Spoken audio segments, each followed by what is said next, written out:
That moment you let it slide just cost you everything. Every single day, in 100 silent ways, the people around you are conducting a live audit of your worth. It's not a conscious decision. It's a primal, biological calculation, running in the dark corners of every social interaction. They are asking one brutal, singular question. What are the rules with this person? And your last reaction wrote the entire rule book. When you laugh off the cutting remark meant to test you. When you make excuses for the person who canceled on you for the third time. When you swallow the interruption and let someone else's voice drown out your own, you are not being polite. You are publishing an instruction manual on how to treat you. And chapter 1 is always the same. Permission. Permission to repeat the offense. Permission to escalate. Permission to quietly, systematically, move you down the internal hierarchy they've built in their mind. Today, we burn that manual. By the time we finish, you will possess a single, non-negotiable action that forces the world to recalculate your value from scratch. This is not about becoming arrogant, cruel, or someone you're not. It is about weaponizing the respect you already deserve, but have failed to claim. For centuries, the sharpest observers of human nature have documented this undeniable pattern.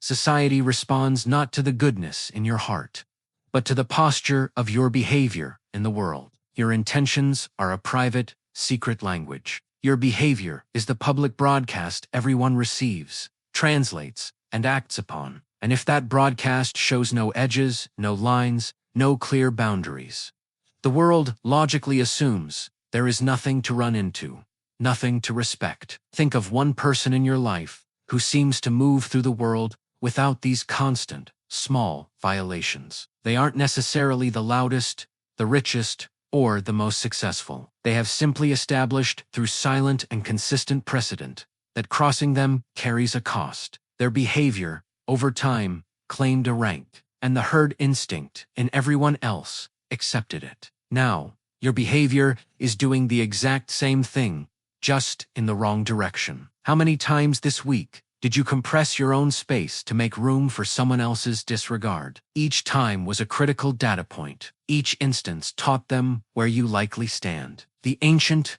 uncomfortable truth is this. People rank by sight, not by sentiment. What you feel inside is invisible, irrelevant to their social calculus. What you do is your only legal tender. Your actions are a live, public feed of your private self-worth. So here is the cold, hard awakening. Your graciousness is being read as a vacancy. Your infinite patience is being logged as sheer convenience. You have become the easy option, the default setting, the one who absorbs social friction, so others don't have to feel the heat. And the moment you are categorized as convenient, the entire rulebook changes. Interruptions, last-minute cancellations, subtle digs, they cease to be personal slights. They become simply the most efficient path through you, because you've silent lysigled. There are no tolls on this road. This is not a final verdict on your character. It is a catastrophic misalignment of signals. And today, we correct the frequency. Lesson 1. Understand the currency is conduct, not character. You must stop believing your internal goodness is a shield. It is utterly invisible in the brutal marketplace of daily social interaction. Your conduct is the only currency that trades, the only stock that has value. Every exchange, every conversation is a subtle, silent bid for position. Within the first 30 seconds of any interaction, a subconscious, Neolithic verdict is reached. Is this person an asset to be earned, or a resource to be used? This isn't about malice. This is ancient, hardwired social software, the operating system of the tribe. Survival once depended on reading this map instantly. If you do not actively and consistently project your value through your bearing, your tone, your reactions, the system will default you to the lower tier. Not because you belong there, but because you acted as if the entire game of position was irrelevant. Now, look closely at those who command automatic deference. They did not send a memo asking for it. They demonstrated it. A single firm no that needed no sequel or explanation. A boundary stated once, and then assumed by all to be made of iron. They claimed their rank through unwavering, Your first mission is to conduct a ruthless audit of your own broadcasts. What exactly are you demonstrating? Lesson 2. Eliminate every signal of safe to disrespect.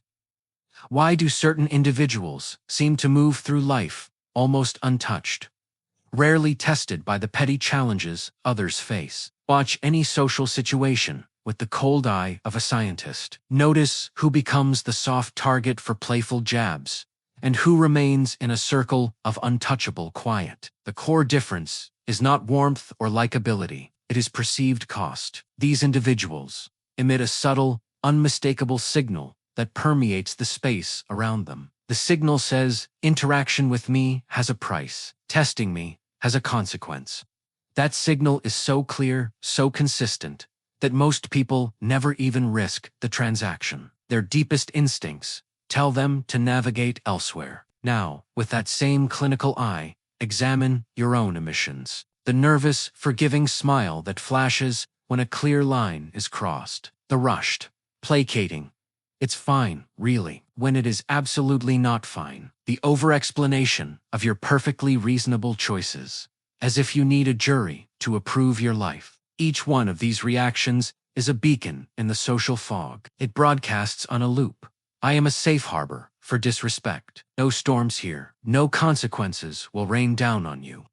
Let me be painfully clear. These are not the traits of a kind heart. They are the identifiers for a soft target. Human nature, at its core, is an energy-saving machine. It seeks the path of least resistance. You have, unintentionally and with the best of intentions, lit that path with neon signs pointing directly at yourself. The old philosopher understood this in his bones.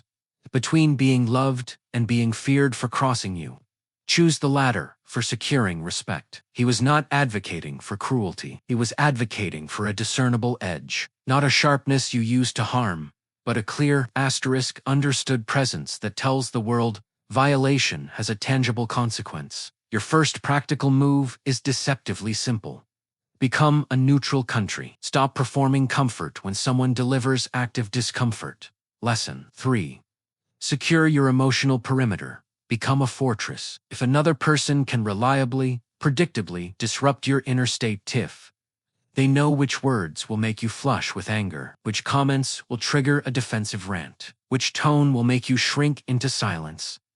Then they hold a remote control to your personal power. Think back to the last time a specific, targeted comment hit its mark. Your face changed, your voice tightened, you launched into a defense, a justification, an argument. In that precise moment, you handed them the controller. You showed them, with perfect clarity, which button works. And now, it is their favorite tool. They return to it again and again, because it delivers consistent results. Visible, visceral reaction is their reward. This dynamic turns you from a person into a predictable system, and predictability is the absolute cornerstone of control. The counter-strategy is not to feel less, but to build stronger architecture. Fortify your emotional perimeter. When a targeted strike arrives, designed to trigger you, your exterior must not deviate. Your face, neutral, impassive. Your voice, steady, almost flat. Your body language, still rooted. Do not defend. Do not justify. Do not feed their action with the explosive energy of your reaction. Become, for that moment, immovable, a monument. Then watch what happens. The provocateur swings with all their might and meets only empty air. Their joke falls into a well of silence. The intended drama fizzles into awkward nothingness. The power source for their entire game, your visible upsettees, suddenly, utterly disconnected. The entire dynamic reverses. Your unreadability becomes your most powerful armor. Your genuine emotional responses are valuable. Sacred resources grant access only to those who have earned a permanent visa to your inner world. For those merely testing you, probing for weakness, they get only the blank, featureless facade. This is not emotional repression. It is the practice of selective sovereignty. Lesson 4. The one-time identification. Name it, then let silence testify. Humanity has developed two profoundly flawed blueprints for handling disrespect, and you have likely tried them both. Blueprint 1. Ignore it completely. Pretend it didn't happen. Bury the feeling, and hope that by not acknowledging the fire, it will magically go out. This strategy always fails. Ignored disrespect is interpreted as endorsement. It is permission to escalate. Blueprint 2. Address it repeatedly. Explain how it made you feel. Try to make the other person understand your perspective. Bring it up in different ways, hoping that the next combination of words will finally make them see the light. This also fails catastrophically. Repetition reads not as strength, but as pleading. It is the sound of someone trying to convince another to value them. There is a third way, and it is final. Calmly, clearly, name the transgression, one time only. Then, let the resulting silence fill the room and do your work for you. Here's the exact play. Someone speaks over you for the third time in a meeting. You stop talking immediately. You look directly at them, and with a calm, almost bored tone, you state, "You just spoke over me." That is the complete sentence. Full stop. Then, you wait. You do not append, "I feel," or "maybe you didn't realize." You have stated an observable, factual event. The silence that follows is not your problem to fill. It is the space you have created for them to inhabit the consequences of their action. This works with devastating effectiveness, because most disrespect operates in shadows and plausible deniability. Naming it turns on a blinding light. The silence that follows amplifies that exposure. They must now choose their next move under that light. And every possible option, apology, deflection, awkwardness, carries a social cost. The critical, non-negotiable rule: you only do this once. Repetition is negotiation. You cannot negotiate for a respect that does not exist. Stating a fact once is powerful, sovereign, and final. Stating it twice is a request for validation. Your boundary is not a topic for committee debate. It is a law of your personal physics. State it clearly, then let the subsequent quieter you're following, decisive action be the only enforcement required. Lesson 5. Abandon the compulsion to justify your sovereignty. You owe exactly no one a dissertation, an explanatory essay, or a heartfelt presentation on your personal choices. No is a grammatically complete sentence. I won't be attending is a full and sufficient report. And yet, from childhood, we are conditioned with a poisonous idea that to be a good person, you must explain. That, to be fair, you must make others understand your reasoning. That mature communication requires you to justify your existence, your time, your preferences. This conditioning is a critical leak in the hull of your personal authority. Justification is a positional downgrade. It signals to the world that you are uncertain of your own jurisdiction and are seeking their approval to govern yourself. Observe. Truly observe. Those who carry inherent, unshakable authority, they do not explain. They declare, "That doesn't work for me." Period. They move on. When you feel insecure in your position, you append paragraphs of reason, context, and background. Every additional word whispers the same pathetic secret. "I'm not sure I'm allowed to do this without your blessing." From this moment forward, make your decisions monuments, not committee meetings. People will push. They will ask why. With practiced innocence, recognize this for what it is: the test. It is a probe for cracks in your resolve. Your response is not another explanation. Your response is, "I've decided," or "It's not a fit for me." You can acknowledge their feeling without bankrupting your position. "I see you're disappointed" is a gracious, full stop. It is not an opening for debate. When you cease justifying, people slowly cease seeing your choices as open for discussion. Lesson 6. Institute a strategic delay of access. Scarcity dictates value. This is a non-negotiable, ironclad law of human perception, and your brain obeys it every day. Scarcity dictates value. What is perpetually, instantly available is unconsciously coded by the mind as low value, common, and cheap. The friend who texts back within 10 seconds every single time gradually becomes the backup plan. The person whose schedule always bends to accommodate others becomes an expected fixture, a piece of the furniture. Your constant, unfiltered availability is a powerful signal that your time is abundant, and therefore inexpensive. You may be the most extraordinary, insightful, valuable person someone knows. But if you are perpetually on call, always free, instantly responsive, you are actively teaching them to perceive you as common. You must conduct a ruthless audit of your own responsiveness. Instant, eager replies. Teach others that you are waiting by the phone for their attention. Immediate, enthusiastic yeses to every plan. Teach them you have no competing priorities of your own worth hammering. This is not about playing manipulative games. It is about finally aligning your outward behavior with the internal truth you know.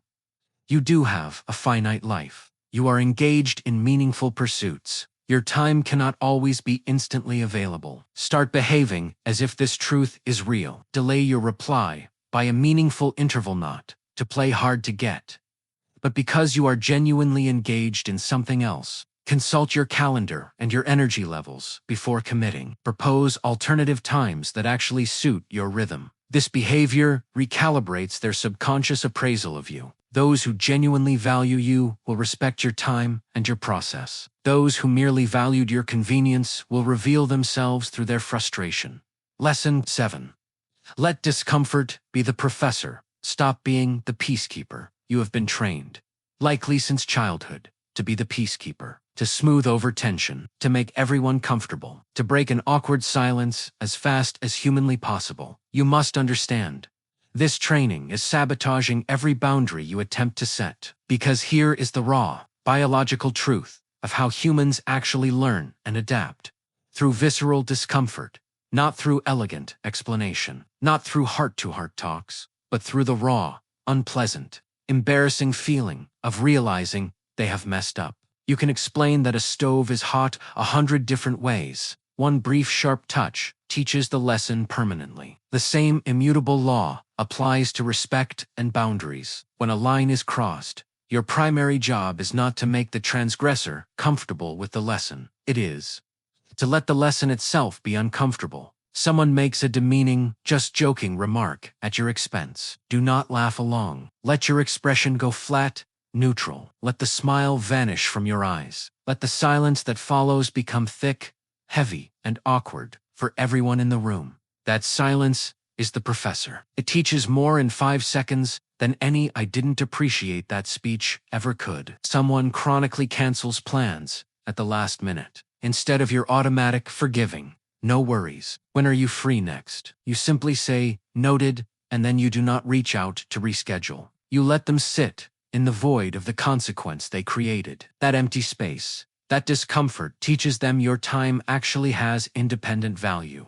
This is not punishment. This is the natural cause and effect you have been shielding them from. Stop insulating people from the healthy friction of their own actions. When disrespect reliably leads to tangible, social, or relational discomfort, behavior not because of your eloquent words, but because of the environment your behavior creates. Lesson 8. The silent withdrawal, the ultimate language of power.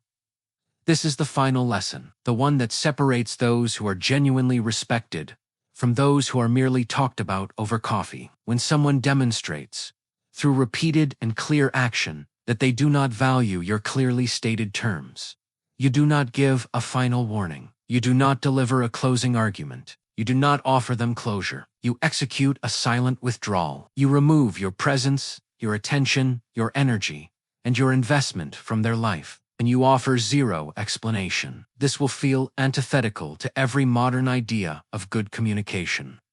But here is the devastating reality. Staying, engaging, after repeated and conscious disregard is the highest form of approval you can give. It teaches, beyond any doubt, that your boundaries are theatrical. Your words are empty noise, and there is no final, meaningful consequence for trespassing against you. They know what they did. They are not confused. They are simply betting that your need for closure, for harmony, for being seen as the good guy, will override your need for withdrawal is the only language such people are biologically and psychologically programmed to understand. Some may eventually reach out, feigning confusion or hurt. Is everything okay? Do not engage. Closure is a gift for relationships. Ignored the process. This one failed the test. If you must respond, keep it brutally, architecturally simple. I've moved on. That is a wall, not a door. You are not their therapist or their teacher. You are the sole guardian of your own peace. Letting them lose you truly. Finally, lose you is the last and most powerful lesson you will ever teach them. Let me synthesize this into one piercing point. The world does not protect the gentle. It does not reward the endlessly accommodating. It does not hand out medals for being the most convenient person in the room. The world observes consequences. It respects, on a deep and instinctual level, those who enforce the laws of their own being. Every lesson today converges on a single monumental shift. You must transition from being harmless to being someone whose boundaries have weight, form, and physical consequence. Not harmful, harmless. There is a universe of difference. Harmful people damage others for sport, for a sense of power. Harmless people are known entities. Safe to disrespect. Guaranteed to absorb the cost, the human shock absorber of the social world. You must become someone with a discernible perimeter. The beautiful, liberating truth is that it only takes one definitive instance. One time. You name the violation and let the silence scream for you. One time. You decline an unreasonable request without attaching a 5-page justification. One time. You quietly exit a dynamic that no longer serves you. That single sovereign act rewrites the entire social contract for that relationship. More importantly, it broadcasts a new signal to the entire network around you. The old playbook, the one where you were the easy target, is now obsolete. There is a new non-negotiable cost of entry into your space. The ancient strategist was correct.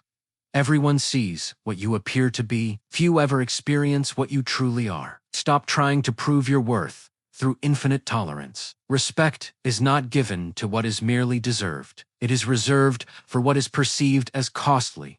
To lose your time, your focused attention, your peaceful presence, the moment people internalize, on a gut level, that mistreating you risks the permanent loss of those things.